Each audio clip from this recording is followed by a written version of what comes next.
Жеңу үшін еңелік ойнарға керек. Бұл сөзлеріне Альберт Эйнштейн әйткен. Қазіргі теоретик физикаға негіз салушыларының бірісі Нобель премиясы лауреаты Жәмәғат Ішлеклісі.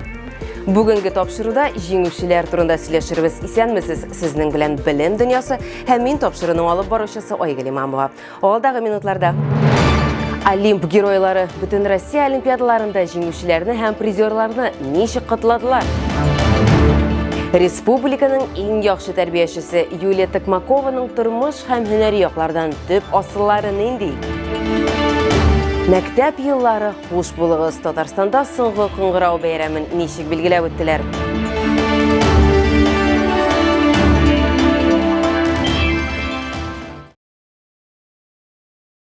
Татарстанда республика һәм бүтін Россия фән олимпиадаларында жеңүчеләрне һәм призерларны билгеләп үттеләр. Алар барысы да федераль интеллектуаль ярышларда Татарстан данын якладылар. Хөрмәтләү тантанасына шулай ук укытучыларны, остазларны чакырдылар. Аларны республиканың мәгариф һәм фән министры Илсур Һадиуллин котлады. Бүләкләү тантанасына 470 укучы чакырдылар. Жеңүчеләр һәм призерлар саны буенча Татарстан кабат 11 ел дәвамында үзгәрешсез калып, әйдәп баручылар рәтендә. Безнең укучыларыбыз Мәскәү һәм Мәскәү өлкәсе шәкертләреннән генә калыша. Тантанада елның иң яхшы укучысын да билгеләделәр. Аның турында һәм тантанада башка катнашучылар турында Эльвина Минабетдинова сөйләр.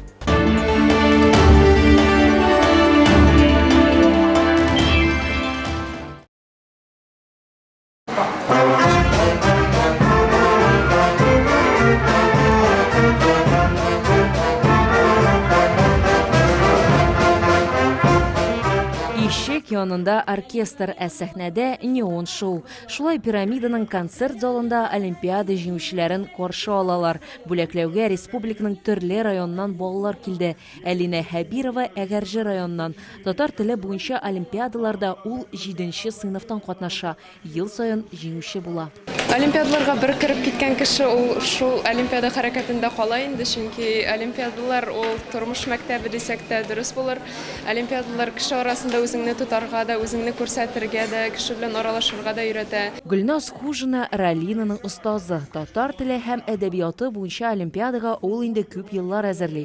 Һәм ел саен аның укучылары призерлар һәм җиңүчеләр булалар. Мондый уңышның сере көндәлек әзерлектә. Укытучы сентябрьдән укучыларны дәрестән соң калдыра һәм татар теле буенча өстәмә материал бирә. Олимпиадага әзерләнү ул дәвамлы, ул 1-2 көндә генә бара торган әйбер түгел.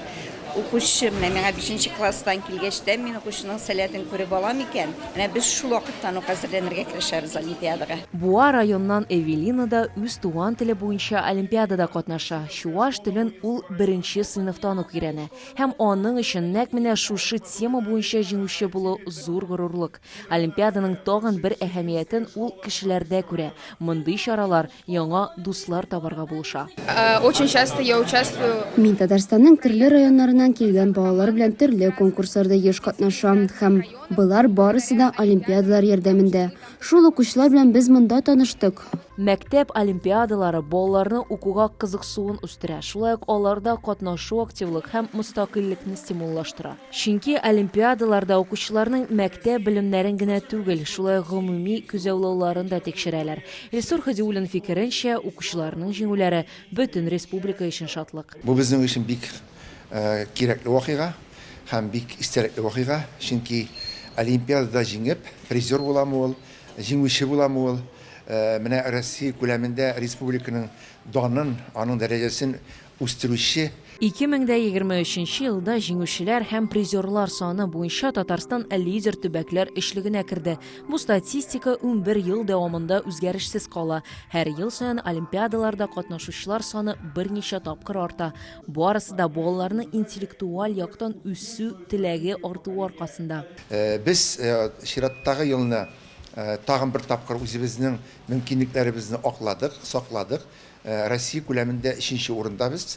Мәскәү өлкәсе, Мәскәү, беренче урында, икенче урында Мәскәү өлкәсе һәм без. Быел Бөтен Россия Олимпиадасының йомгаклау этабында Татарстанның 470 укучысы катнашты. Җиңүчеләр саны буенча республика мәктәпләре арасында лидерлар өчлегенә Мәскәү районының 2нче лицей-интернаты, КФУның IT лицейы һәм Лобачевский исемендәге лицей керде. Бүләкләү тантанасында Татарстанның ел укучысын да атадылар. Ул Казанның 2нче лицей-интернаты укучысы Роман Моисеев булды.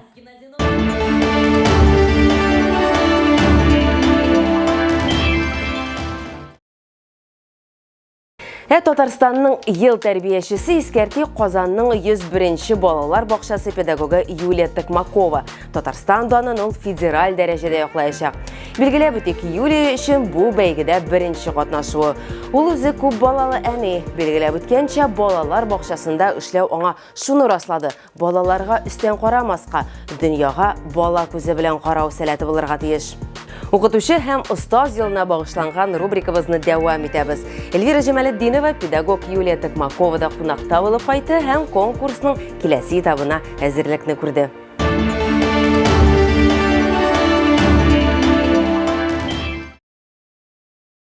Да? Вот такое получается взаимодействие. Посмотрите, и в гости к нам поставленную картинку пришла сегодня. Пришла, кто она у нас? Мин үзем балалар бакчасында гадәти дәрес узам. Балалар йорт хайваннары исемнәрен өйрәнәләр. Шулай тавыкны сыйпыйлар һәм аның сыйфатларын әйтәләр. Аннары балалар һәр йомырканың ничек шаулавын билгелиләр.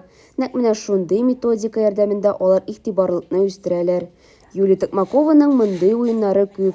Алар материалны истә калдырырга гына түгел, ә моториканы да үстерергә ярдәм итә.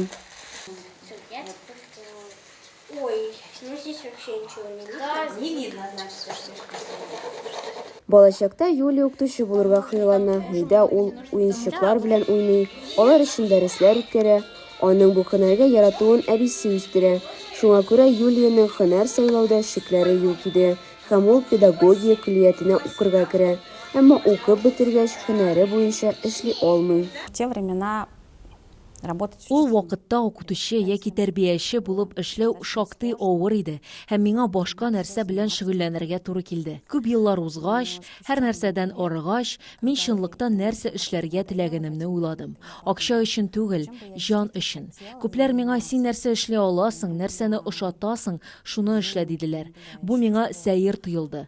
Бер вакыт мин педагогик дипломын барлыгын искә төшердем һәм балалар бакчасына эшкә кердем. Мартта Юлия Токмакова Татарстанның ел тәрбиячесе булды. Аның балаларны вакыт белән идара итәргә өйрәтү эше методик эшләнмә генә түгел, бу ысул белән тәрбияче үзенең көндәлек эшен төзи.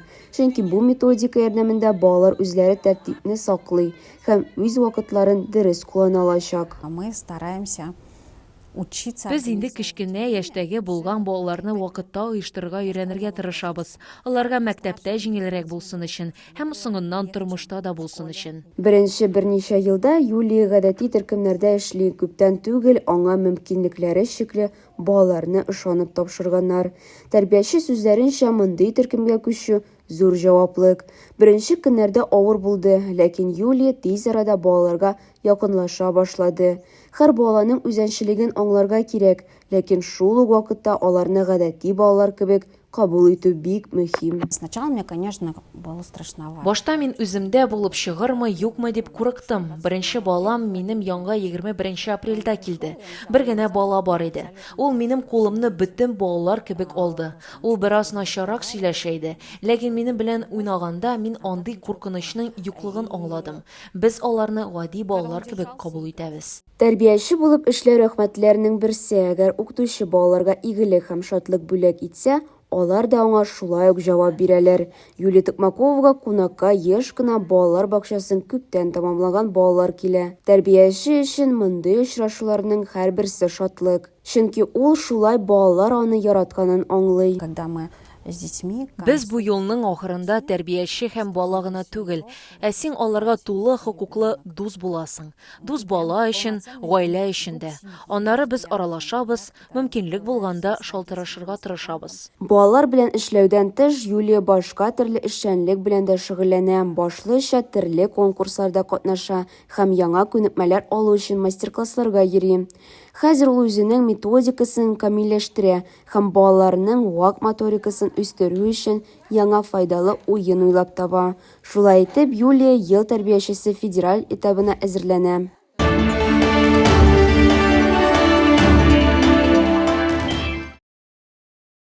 Соңгы кыңгыраулар Татарстан мәктәпләрендә бәйрәмнәр ничек узды һәм чыгарылыш сыйныф укучыларына кем кунакка килде? Бу турыда минем хезмәттәшем Нияз Рахман белән балачак һәм мәгариф дөньясыннан иң мавыктыргыч яңалыклар аның кызыклы тәнәфес рубрикасында.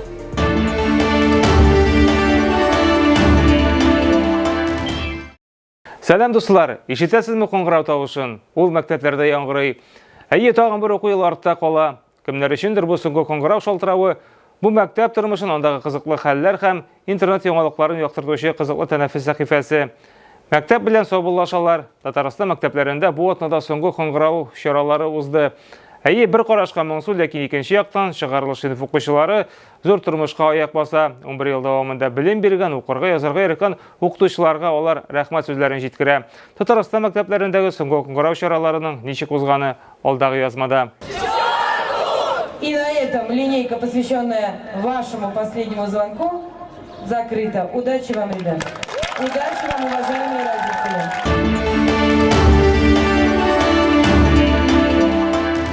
Җитәкчеләр дә кушыла. Чыгарылыш сыйныф укучылары мәктәптә соңгы атналарын 100%-ка файдаланып калырга тели. Әлбәттә, төрле роликлар төшерү, истә кала торган язмалар һәм флешмоблар өчен бу менә дигән вакыт. Яңа Чишмә районы укучылары да читтә калмый. Алар флешмобта катнашу өчен хәтта район башлыгы Вячеслав Козловны да чакырганнар.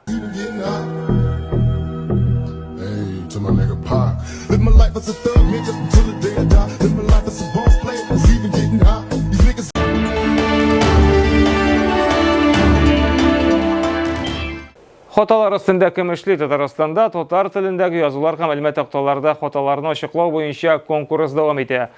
16 майга булган мәгълүматларга караганда республика халкы 106 гариза җибәргән, шуларның 19-ы Казаннан. Конкурс нәтиҗәләре буенча жюри 5 номинациядә җиңүчеләрне сайлап алачак. Аларны 4-нче кварталда дипломнар һәм акчалата призлар белән бүләкләячәкләр.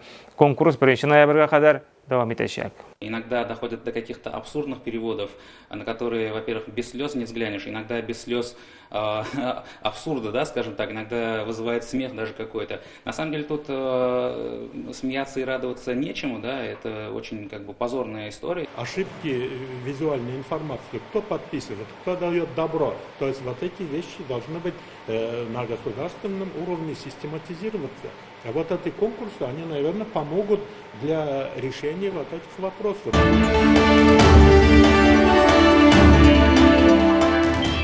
Иң көчлеләрне ачыклыйлар. Казанның юнар мәктәп отрядлары хәрби спорт уеннарында көч сынаштылар. 161-нче мәктәптә Зарница республика уенының зона этабы узды. 8 командадан торган катнашучылар үзләренең максатларының төгәллекләрен автоматны вакытка сүтеп җыю һәм зыян күрүчеләргә беренче медицина ярдәме күрсәтүнең грамотлыгын тикшерделәр. Сан нәтиҗәләре буенча иң яхшы отряд булып 96-нчы гимназия командасы танылды.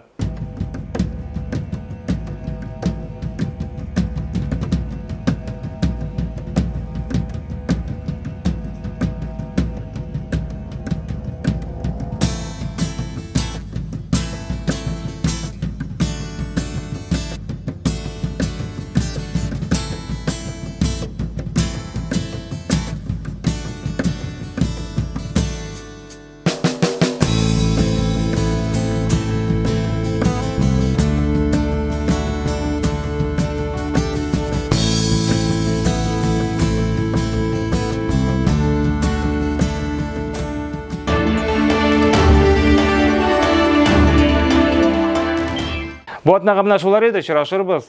Сәламәт булыгыз.